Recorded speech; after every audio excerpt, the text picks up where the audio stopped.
Bismillahirrahmanirrahim. Elhamdülillahi Rabbil alemin. Vessalatu vesselamu ala Rasulina Muhammedin ve ala alihi ve ashabihi ecmaîn. Mübarek Ramazan ayına köp sorulyan soraglardan ağzın bekli wagty, burun damjasy, göz damjasy we gulak damjasy dermanlaryny ulansaň bolýarmy diýen soraglar. Göz damjasy dermany orazany bozmaya. Alimler diýerler, sebäbi göz bilen boğaz arasynda göni ýol ýok. Bar bolsa da oraza ziyan bermejek derecede az ziyalar. Şol sebäpli göz damjasy dermany orazany bozmaya. Burun damjasy dermany orazany bozýar. Sebäbi burun bilen boğaz göni biri-biri bilen baglanyşyklydyr. Şonuň üçin Peygamberimiz Muhammed sallallahu aleyhi ve sellem Ebu Davud'da, Tirmizi'de gelen hadisinde orazaly wagty täret aljaklara şu tawşyrygy berýär. Balig fil istinşaq illa en tekuna saiman. Burnuňa su alanda, burnuňa su çekende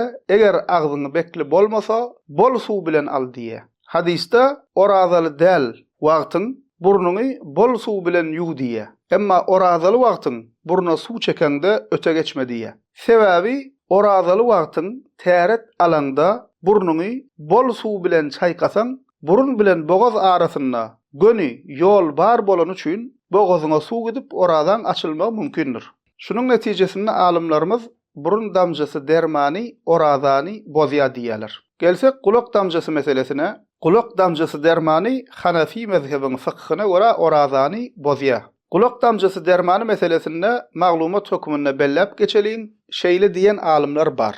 Lukmançylygyň ösmegi bilen gulak perdesiniň gulaga giren suwuklygy boğaza geçirmeýänligi anyklandy. Şoňa görä bir kişiniň gulak perdesi awat bolsa, orazaly wagty gulak damja dermany ulanmagy orazany bozmaýar diýerler.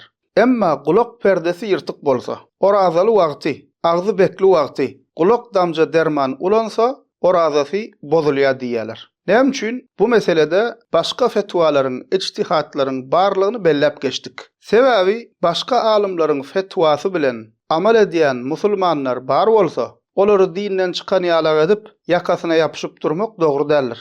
Bu hili ijtihadi fiqhi meseleleriň üstünde dawa etmek, çekeleşmek dogry däldir. Her iki tarabam ijtihadi meselede biri-birine geçirimli bolmalydyr.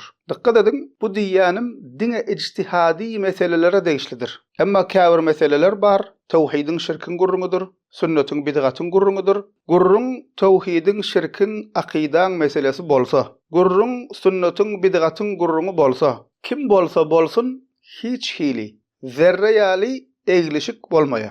Gurrun gelse tawhide şirke, gurrun gelse sünnete bidgata hak haktır, batıl batıldır. Emma ondan galan fıkhi ijtihadi meselelerde bir musulman başka fetva amal edeni bilen ol ahli sünnetten din imandan çıkmaya. Bu hili fıkhi ijtihadi meselelerde musulmanlar giňürek bolmalydyr, dar gursak bolmaly däldir. Ijtihadi we fıkhi meseleleriň üstünde dawa çekeleşik etmeli däldir. Gynansak-da musulmanlaryň arasynda käbir dar düşünjeli molla ahunlar bar. Olar İslam dinini dine öz okan 6-7 sany kitabyndan ibaret hasap edýärler. We şu hili fıkhi ijtihadi meselelerde dawa edýärler. Allah Taala olara da hidayet etsin. Şuna da dikkat edeliň. Gurruny jemlesek, birincisi göz damjasy dermany orazany bozmaýar. İkincisi burun damjasy dermany orazany bozýar. Sebäbi burun bilen boğaz göni biri-biri bilen gönümel baglanyşyklydyr.